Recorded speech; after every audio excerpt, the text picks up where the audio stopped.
Welcome to PhD with Woman on It. Hack the future. My name is clearly not Beata Young. Yes, it's me, Patrick L. Young. I am back sitting in for Beata once again. The good news, ladies and gentlemen, and thank you all for all the messages of love and affection that you've sent in recent weeks, is that Beata is getting much better. She has been in hospital. She is now out of hospital. She's fully on her way to 100% recovery. She's going to be back in the hot seat come the new year, and therefore you won't have to put up with any more of my mansplaining the attempts to deliver to you in her inimitable style. PhD Positivity Hack Delivered. And today's PhD Positivity Hack Delivered is going to be delivered by our scintillating guest, Cher Anderton. The topic is Could It Be Better? Which is itself the title of a best-selling book by none other than our guest today. So episode 164 starts here. Let me remind you, ladies and gentlemen, this is a grassroots community that focuses on women on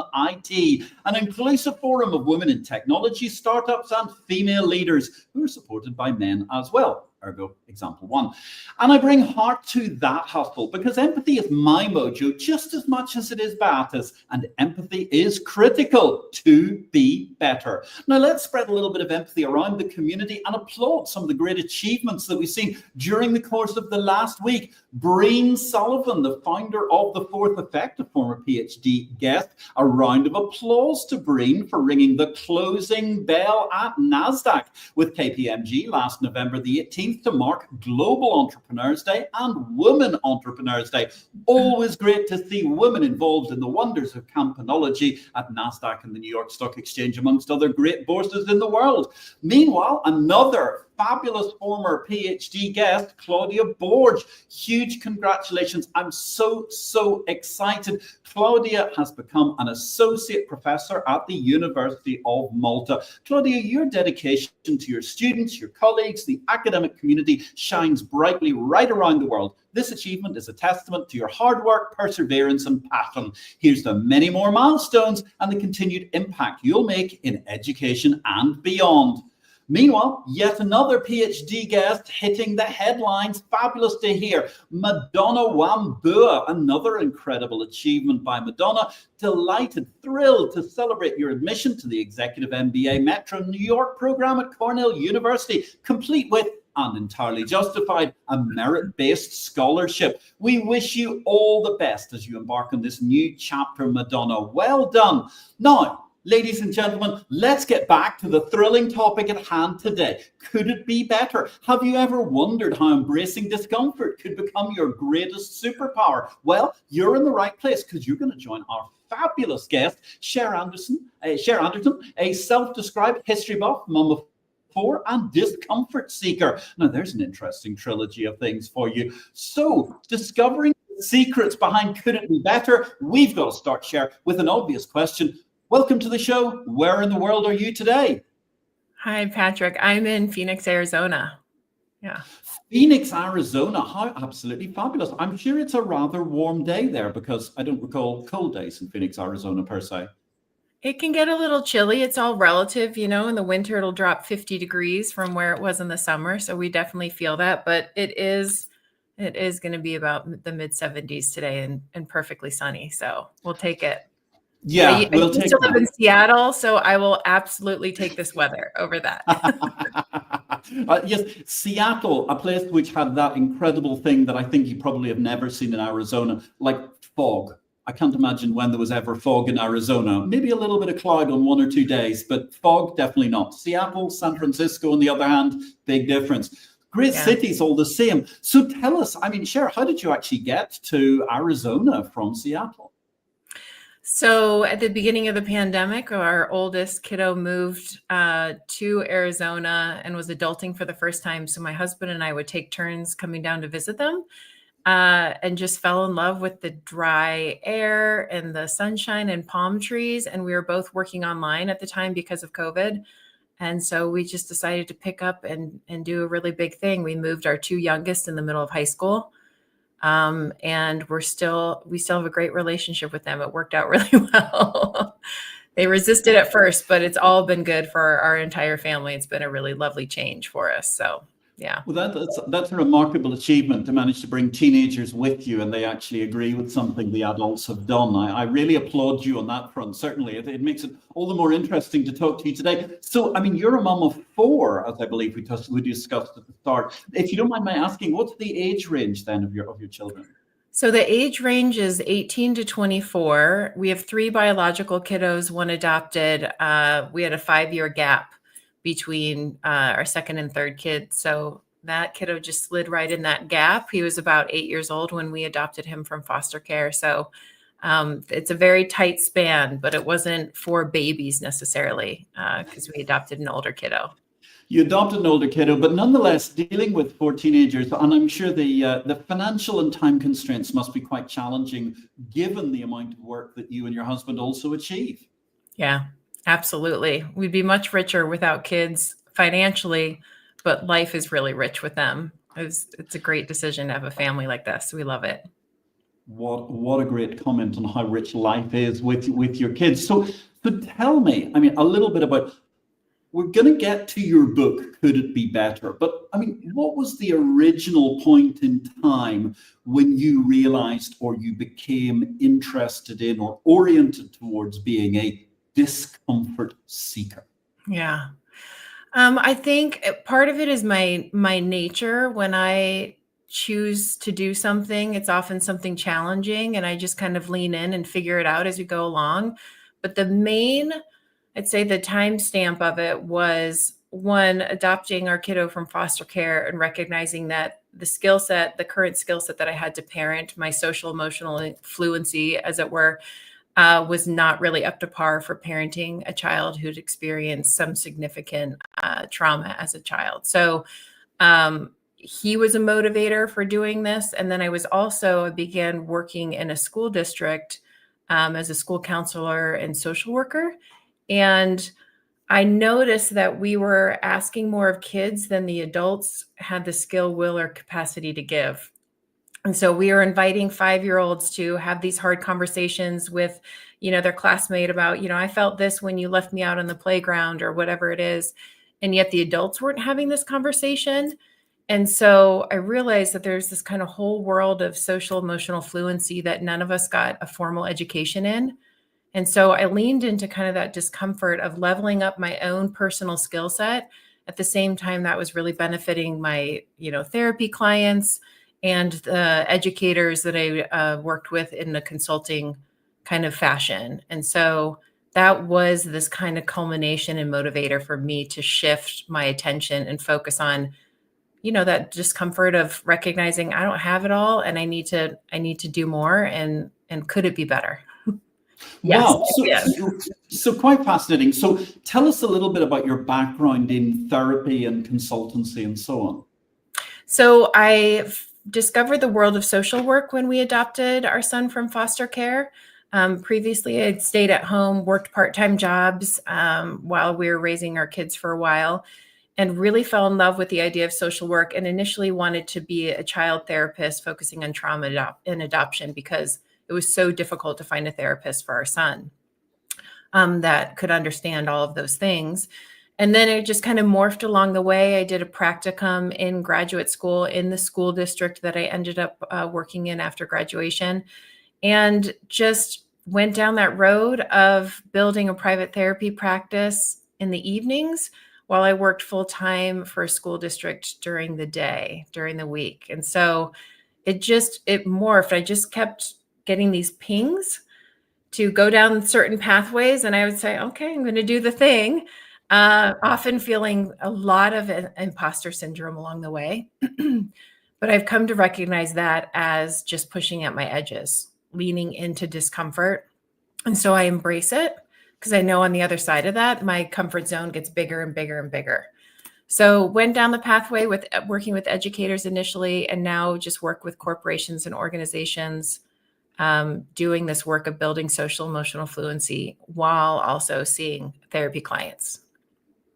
Fabulous. And building social emotional fluency today, we already have some feedback from Harley King Official saying hi. Thank you very much for your comment. And by the way, ladies and gentlemen, if you want to get this content further up the algorithms, send us a little love, please. It really, really helps. Artificial intelligence bot, they love it when you hit that like or love button. It's a huge help for us in order to manage to make more of these people understand and appreciate this fabulous content that's usually being presented by my wife, Bata, with this amazing series of guests. And we're here today discussing Could It Be Better with Cher Anderton. So, Cher, looking at what has gone on in your life and your existence, I mean, explain to me, good grief, if you can, the basis of how you find your discomfort, or is it simply so obvious that it jumps out at you? I think it tends to be quite obvious to me. I mean, I've developed the skill set over many years to really be in my body more, which is where we feel our feelings, right? And there's a lot of layers that we tend to have as humans that block us from experiencing what's going on in our bodies. But I think that's where most of our wisdom lies. So just moving through the world in a more embodied way allows me to just notice those pings and intuitive hits. And the intuitive hits tend to be a mixture of discomfort and comfort, which is odd, but it's inspirational. So it feels really good. At the same time, it's usually pushing me to do something that I've never done before, or I'm going to do in a different way. And so it's just this interesting mix, but it seems pretty obvious to me. Yeah. So it's obvious to you. Is it obvious to you as a therapist as well as in your inner self? And therefore, how do you help other people find it? Absolutely. I think the number one thing that I really help clients focus on is developing self-trust. So we're really traumatized and socialized out of our bodies, but we do need to build that self-trust, that ability to say like, okay, I'm going to be okay no matter what happens. Just feeling more confident and calm, like you have capacity to do the things that life expects of you in order to live it in the best way. And so it's definitely something that I can notice in clients and help them kind of peel back the layers so that they can recognize that innate wisdom that all humans have and tap into it. The innate human wisdom that all humans have. It's so fascinating altogether. So tell me, I mean, on your journey, which led towards researching your book, Could It Be Better? Have you found any particular variations between, I don't know, the sexes or characters of people about how they react in relation to their discomfort? Well, I think across all genders, all demographics, we tend to have some less helpful coping strategies to navigate discomfort. We avoid it, we stuff it down, we numb it with substances, mindless scrolling, binge watching, all kinds of things. And so I think that's a pretty universal experience. And then, yes, there are gender specific, race specific issues that come up that different people experience. And I think they're just very different forms, that they're not all equitable, but they're very different forms of discomfort that we experience across like the human span. So there's no one single form of human discomfort. Everybody tends to feel discomfort. It's a perfectly natural thing. And you work towards managing to make people feel comfortable, embrace it, and move on. And I suppose that go ahead. I was going to say one, I think universal thread with that is that we don't have the skills. Again, we've never had this formal education and learning how to move through life in the best possible way. We kind of hustle our way through it, numb our way through it, whatever it is.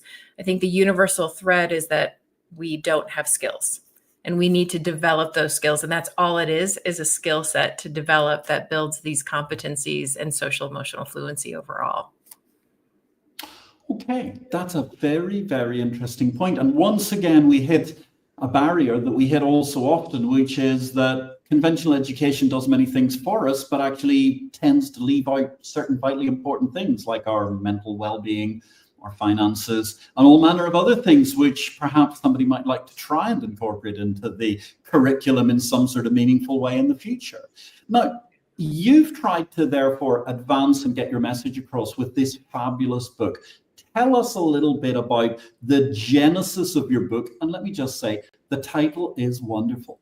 Could it be better? An unorthodox approach to experiencing more joy and connection in relationships. Yeah, so the book, I mean, as all books I think are it was a passion project. So a culmination of the work that I'd done over the years that I just wanted kind of all in one space. And the title came from this kind of perspective of, sometimes we just move through life thinking, it's as my kids say, mid or meh. And anything can be better, and not in that hustling mentality, like I'm never satisfied, I'm never fulfilled, but just a curiosity, like, I wonder what could be better about this. I wonder what is different and better. It's one of the things I encourage clients to pay attention to. Every session we'll open up with, hey, how are you showing up? And what victories do you have to celebrate? Which is their cue to notice what feels different and better. They're putting all this intentional work into therapy and doing all of that work in between to build their self-awareness and self-management. And we want to notice those little things that are different and better along the way, because it gives our brains new instructions of what to pay attention to and what to get more of. And so I love the concept of curiosity. And so I knew that the title had to be a question that really invited people into a new space. It's meant to be a self-help book for people who don't typically pick up self-help. They find that kind of work too academic, too high level, too kind of abstract. This book is all tangible, really doable strategies and mindsets to pay attention to and develop in order to be more well in all different contexts, work, home, all kinds of things. So, I mean, it's a contextual book for absolutely everything, but that's a very, very intriguing pointer you make, because it's not about striving to improve and essentially self-flagellate or whatever, but trying to think holistically how things could be improved. Now, that's a very, very interesting nuance. Yeah, and I think it's a journey that I've been on. Pretty much everything that I put out there in the world is something that I've also experienced personally. And I did used to hustle. I did used to have this kind of perfectionist mindset, felt like my house had to be perfect. My appearance had to be perfect. Everything that I was saying and doing, I did come from that space a while ago, very type A kind of personality. And I've shifted to this kind of softer, more simple approach. Not easy necessarily, because again, there's discomfort in that approach, but it's definitely a softer, simpler approach that really, I think, invites us to pay attention more inward, and not in a selfish, entitled way, but just what needs to be managed here so that my relationships are better, my community's better, because we are the individuals that make up these systems and these communities that do need to experience more wellness. So if we are more well as individuals, a byproduct of that is that our environment gets more well. So our environment gets better by the fact that we are concentrating more on ourselves as much as we're concentrating in the outside world. But I mean, how do you kind of get towards that balance? I know there's no sort of magic number. It's not 42 like the ultimate answer to life, the universe, and everything, or something in the Hitchhiker's Guide to the Galaxy. But I mean, how do you manage to move? You said before you were very alpha, and if I may say so, I mean, America is a nation where a lot of people can be very alpha, out there hustling all the time. Yeah. And God bless America. It's an incredible achievement culture. It is sensational. How do you manage to try and find that balance, and how do you advise your clients to find that balance? Anytime I hear the term balance, my mind always goes to boundaries. I don't necessarily feel like balance is the goal. For me, it's harmony. So there's going to be times where things feel a little wonky. Like right now, I'm working on a really incredible work project. There's not a whole lot of balance in my life because I'm very focused on finishing this work project, but there's harmony in the way that I'm doing it because I have boundaries around how I'm moving through my everyday life. And so if we want to achieve balance or harmony, whatever word you want to choose, we have to have boundaries, and boundaries really help us protect and foster our well-being. It's how much time am I going to give to certain people or things? What are my self boundaries around how I care for my brain and my body every day so that I can show up in the world in the healthiest way possible, that sort of thing. So boundaries is the way. It's the pathway for most of us. And that's work, big work for a lot of us. Okay, so that's really interesting, actually. That's a great point you make about balance and not trying to use that word and talking about boundaries. But I mean, okay, then help me here. How do I sort of find my boundaries, or how do I know where my boundaries are lurking? So boundaries we feel internally. That's when we develop that ability to go inward and we're paying attention to what we're feeling and we have the skills to process what we're feeling in healthy ways, we're more likely to tap into that innate wisdom, which our boundaries are wrapped up in that wisdom. That's part of our individual wisdom that we carry with us everywhere. It's just we've got to be willing to pause and pay attention to them. So we feel our boundaries. We all know, we can think of a time when our boundaries were crossed or when we recognize we need to set one because we felt uncomfortable in a situation, right? So a client the other day was home for the holidays, on the last day before coming, leaving their family time and going back to school. They had a really rough day. And so we talked about, okay, maybe you recognize that a boundary is that you need to cut that visit home short a day. You need to knock that day off. So next time you're planning a visit home, you say 4 days works for me. 5 is too much. 4 days works. And she could tell that because she was paying attention to the signals from her body, the feelings she was having that signaled it. So that's fascinating. Okay, so what you're saying is that in a certain way, you begin your process by quite possibly realizing when your boundaries have been challenged or at least crossed. And then presumably as you further develop and become more intuitive with yourself, you don't need those boundaries to be crossed. You appreciate where your boundaries lie, and therefore you're able to preempt how you move forward. Yeah, it's a both and. It's a reactive and a proactive practice, I believe. So reactively, I stayed too long. A 4-day trip next time is going to be better for me. And then there's also this piece of, I recognize I'm a neurodivergent person. I recognize that there are certain spaces and places and people that I know that I need to have time boundaries around simply because my nervous system, I know it well enough to know that it doesn't do well in certain contexts for a long period of time. Bright lights, loud noises, echoey spaces. I have about an hour in me and I know that, and I plan around it and I communicate that with people that need to know this is the capacity that I have. And so it can be a proactive thing and reactive. That's a fascinating answer. I really, really appreciate that. And also, well, Cher, we've got a great question has come in from none other than Rombeat herself. Welcome. Hello onto the show, Rombeat. So after finishing your book, Could It Be Better? What is your answer? Or indeed, is there a binary answer to Could It Be Better? It can always be better. Anything can be better. It's just, we've got to still decide, am I going to put energy towards that? There are certain things that I will always, always put energy towards to make it better. My relationships, particularly with my kids, they're all adults now. I will always be putting energy towards that relationship with my partner, with my friends, community work, always putting energy towards that. And there's some things that I'm not putting energy towards anymore, because I feel like it's as good as it's going to get.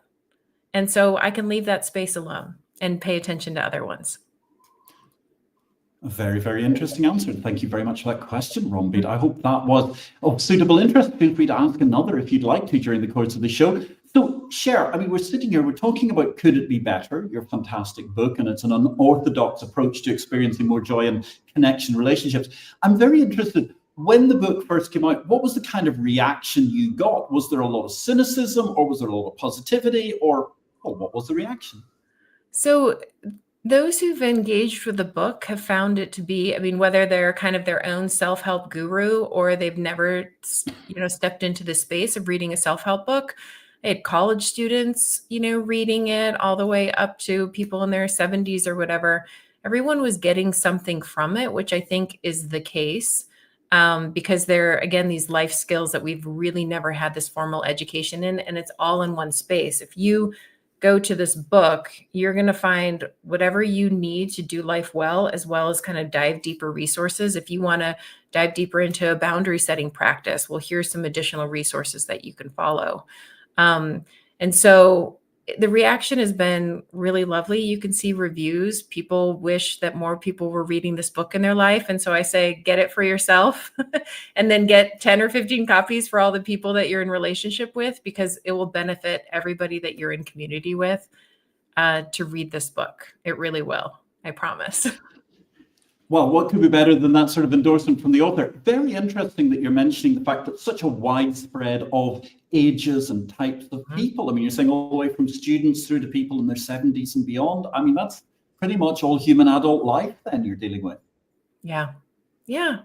And people in their 70s, they never had this education. I never had it. I had to lean into it on my own. And I just want to make it as accessible as possible to everyone. And so I'm also, the big work project is creating a course around the book that will just be an app form. And so super accessible, super affordable. I just want more humans to engage with this work because the world needs more humans to be well, particularly in relationship with each other. There's a lot of hurt and harm being caused in community with other people, in relationship with people. And so that can always be better. Well, that's a very, very interesting point, because here we have lots of people talking about artificial intelligence and the machines and robots are going to take over the world. And there you are saying very, very justifiably important things about how important it is for we humans to remain human. Yeah, I'm a huge fan of AI, and there are certain things that I just can't imagine is going to foster our wellness when it comes to that. So we still need this human connection. And I think that's going to be the work, is how do we stay anchored to our humanity when there's so much possibility ahead of us in that realm of artificial intelligence. Yes, the fascinating realm of artificial intelligence, something we could talk about for hours on end, and indeed lots of people have been talking about all year long. We're here discussing Could It Be Better with the author, Cher Anderton, and it's a fascinating discussion coming to us live from Arizona. I'm in Spain, in Granada today. And of course, unfortunately, I'm sorry that Beata is ill at the moment, but she's well on the way to recovery and is going to be back in the hot seat in the new year. However, as you know, ladies and gentlemen, I have a fabulous co-presenter who has been assisting me. And I'm delighted to welcome Jamil Navarosa, and she's going to come back in and take the conversation forward. I look forward to seeing you just before the end of the show, and I'm looking forward to a further electrifying discussion about Could It Be Better with the fabulous Cher Anderton. Jamil, over to you. Thank you so much, Patrick. And I just want to share an incredible quote by Eleanor Roosevelt. When you give joy to other people, you get more joy in return. You should give a good thought to the happiness that you can give. Now it's time for our usual questions for our incredible PhD guest, Cher Anderton. Hello, Chair. Hi, What Jamil. advice would you give to females to help their career or start an entrepreneurial journey? I think entrepreneurship really invites us to develop our skill set. So it brings up a lot of our own personal stuff, even because there's so many obstacles that you're navigating as an entrepreneur. So the advice I would give is to really embrace that, embrace the invitations. We can call them triggers, we can call them activation, but they really are invitations to heal and grow. And so use this entrepreneurship journey as a way to not only develop yourself professionally, but also personally as well, because that's a really neat thing about doing this kind of work. So Be curious about what you need to heal and grow, and lean into that work, and kind of get some resources around helping you do that. That's amazing. And don't shy away from challenges. Mm-hmm. Lean into them and watch your potential soar. What are the top three soft skills all career-driven females, in your opinion, should have? I think the number one thing is curiosity. Curiosity is a very underutilized individual and relational skill and professional skill. So I'd say curiosity would be a great soft skill to develop. Self-trust, just you're going to be navigating a lot of new and different. And so trusting yourself, choosing to trust yourself initially, and then building evidence for that, that you can navigate the things and stay grounded while you do that. Super important. And then the third skill I would say is asking for help. That is a skill set. It is a skill to ask for help. And so I do believe that we need supporters along the way. And it's one of the things that I've been really leaning into the past couple of years. I tend to be a more hyper independent kind of person, and I'll just do it do it on my own kind of thing. And the magic really does happen when you lean into asking for help and finding great resources to receive that help. Asking for help. These skills are crucial for building stronger relationships, navigating challenges, and achieving career success. Take note that, ladies. What is your strategy for problem solving? Problem solving always involves me taking some time to go inward first and see what kind of solution I can come to on my own. And then if I get stumped, I reach out for help. But it's always a process of going inward first and tapping into that kind of wisdom that I spoke to earlier in the session today. Just, checking in with myself first, and then asking very trusted people if I need more help finding a solution. It's amazing. Speaking of trusted people, none of us are able to achieve success without some help along the way. Is there a particular person who you are grateful towards, who helped get you to where you are? Yeah, I would say the number one human is my partner. I have come up with a lot of harebrained ideas in the 27 years we've been together. And he's always been my biggest cheerleader. And then I'd say second is just my village of friends. I have an incredible community of humans that I've been able to do life with. And they're great sounding boards. They're great cheerleaders. Because often just in this kind of entrepreneurship journey, you're just feeling really low and down and alone.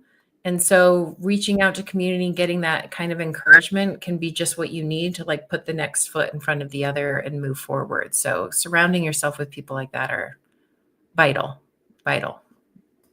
It's inspiring to hear how these connections have shaped your journey. Are you working on any exciting new projects right now? Yeah, so I mentioned the course that's going to be based on my book. And it's going to be in app form, so super accessible, super affordable. Again, just wanting this work to get out there as soon as possible to people. So looking for connections with corporations and organizations who really value non-traditional employee benefits. And you can get a subscription from your organization for all your employees. It's going to be really, really great. So that's going to launch in the new year. It's fascinating. Good luck and looking forward to it. Thank you. Eleanor Roosevelt once said, "Women are like tea bags. We don't know our true strength until we are in hot water." In life, how are you in hot water, Cher? How are you brewing?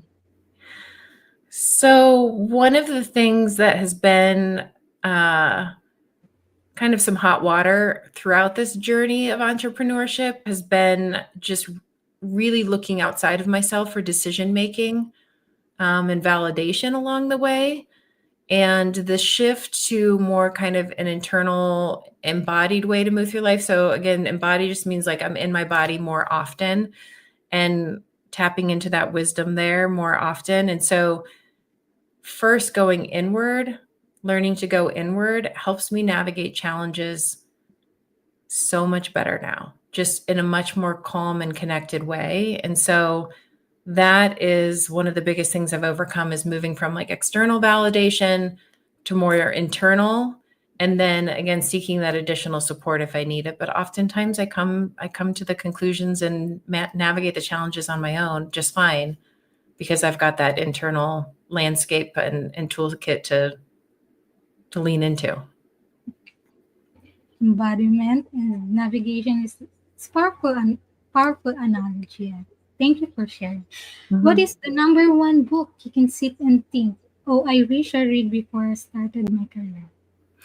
So I have two that I want to speak to. One is You're the One You've Been Waiting For. It's by Richard Schwartz. Something I wish I'd known when I began my entrepreneurship journey, and just even through grad school, really my whole life, I would have loved to have known this. But just that we have this really beautiful internal landscape. It's a therapeutic modality, but coaches, anybody can get trained in it. It's called internal family systems. And it speaks to the different kind of complexity of our human brains and bodies, and helps us move through the world with a lot more self-awareness, and then how that plays out in relationship. So if I know myself better, which I think you can't get to know yourself any better than doing parts work or internal family systems work. If I know myself better and I know what I'm bringing to the table, I'm going to show up in such a better way in relationship with people. I'm going to be a lot more self-aware and self-managed. And so that one book, I think, is a huge game changer. And then I just picked up a new one called Hidden Messages in Water. And it is a phenomenal book about just the beauty and wisdom in nature, particularly water. And it's all I can say about it. I say, pick it up, pick up the book. It's one of those books I think that will change your life the minute you pick it up. You're the One You've Been Waiting For, and Hidden Messages, right? Hidden Messages in Water. I think it's Masaru Emoto is the author of the Hidden Messages in Water. That's a fantastic choice. Let's imagine that you could meet anyone in the world for a private breakfast. Who would it be, and where would you choose to meet? So I would love, I mean, I don't know all the names of the people doing this kind of work, but I would love to have breakfast with female philanthropists. Melinda French Gates. I'm forgetting the other name, but anybody in that space who really pours a lot of energy, resources into helping people be well. I think that there's a lot of accessibility to incredible resources out there, and not everybody has the skill to access those resources. So they're putting some really incredible things out there. I want more people to be able to access them. Even corporations or organizations, they have all these really great employee benefits, gym memberships, EAPs where you can get free therapy and all kinds of things. And yet not everybody's tapping into those resources. And I believe it's because we don't have the self-awareness and self-management to do that. But there's skills we need to learn in order to access the really neat things in life. So to have breakfast with people like that and have a conversation around, hey, how can we help people access these incredible resources better? More humans accessing them. I want to have those conversations. So that's why I would choose them. It's very amazing. And lastly, can you please give us your favorite life lesson quote? I think, life lesson would be, I forget what I wrote down, but it's something around how comfort can equal safety, but discomfort equals possibility. And so we can sit in comfortable because that feels okay to our nervous systems, but we're not necessarily tapping into the possibility that life has to offer. And I think that possibility often comes on the other side of discomfort. Mm-hmm. So leaning into that creates a bigger, richer, more incredible life. And so that would be my life quote. If I could put that on a billboard, that's what I would put. That's a great quote, Cher, and it really highlights your message. When we accept that life is unpredictable, we can find exciting chances to improve ourselves and our lives. So sharing your wisdom to us. And let us welcome with Patrick. And And thank you very, very much. And I must say that was a most inspiring quotation altogether, Cher. Anchoring to certainty equals comfort and a false sense of safety. Leaning into uncertainty equals the most possibility for healing, growth, and connection. Inspiring stuff, Cher. I think that's quite wonderful. Did you produce that your quotation yourself as a life lesson quote? I did. Wonderful. Came up with that on my own. There's a lot of other really great quotes to lean into, and I like putting that kind of thing out there. So I think that's absolutely marvelous altogether, and it's really interesting you talking about wanting to meet these wondrous women of philanthropy, such as Melinda French Gates rather, and Mackenzie Scott, I think, is one of the That's other her name, major yeah. female philanthropists. And so tell us a little bit about your venue you'd like to meet in. You'd like to meet them at Norma's in Palm Springs. it's one of my favorite spots. So there's a Norma's in New York City, which is the first introduction to that restaurant when I used to live on the East Coast. And then the Norma's in Palm Springs, it's at the Parker Palms Resort and Hotel. And it's just such a vibe. It's sunny. There's birds chirping. It's great people watching. The food is incredible. I'm gluten-free. So they have some great gluten-free options. And Palm Springs is just a vibe. So that's where we would meet and discuss really important life things. Sounds like a fabulous idea, and you can do a little people watching on the way through. And so give me an idea, roughly where is that restaurant, Palm Springs, from where you live? So it's about 4.5 hours, not too far away. Wow. I can drive there. I love your concept of American Arizona scale. It's not too far away. It's about 4.5 hours. I mean, good grief. In Europe, that could get you through 3 countries if you're going in the right part of Europe. It's incredible. I know. Out west, that's the same on the East Coast. I think you can get into a bunch of different states in 4 hours. Yeah. But out west, not so much. I'm looking at 4 to 6 hours. I can be in a different state. That's a bit long. Driving. That's a bit long. Yeah. Yeah, it's quite an achievement altogether. And I suppose, that's quite incredible because it brings us neatly then. Jamil, doing her fabulous work, had invited me to offer the second quotation of the day, which is a wonderful line from Vernon Saunders Law. Experience is a hard teacher because she gives the test first, the lesson afterward.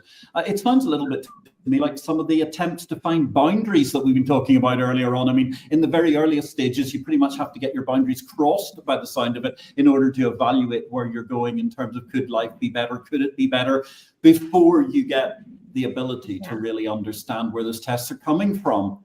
I love that quote. I do. I love that quote. The discomfort does come often first. Yeah, the choice.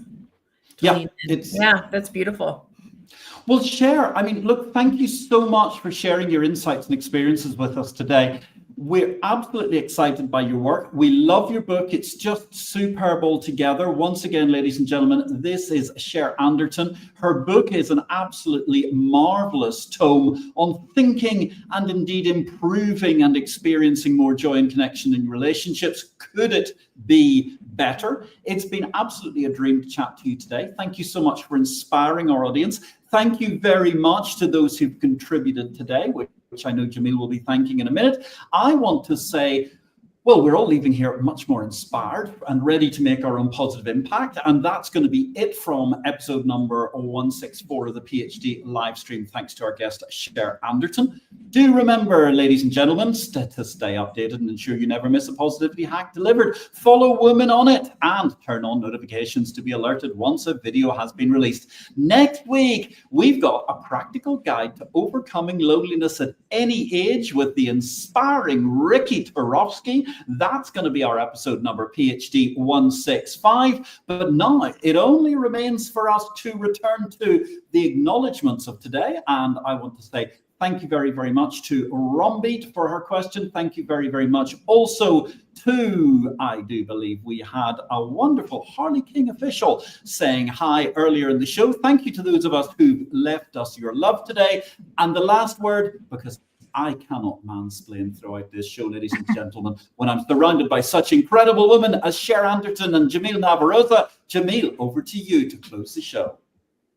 As always, our positivity quote comes from positive thinking only and goes look for something positive in each day. Even if some days you have to look a little harder. If you don't like something, change it. If you can't change it, change your attitude, as Maya Angelou says. Today is your day to hack the future, hack the positivity we want. Thank you.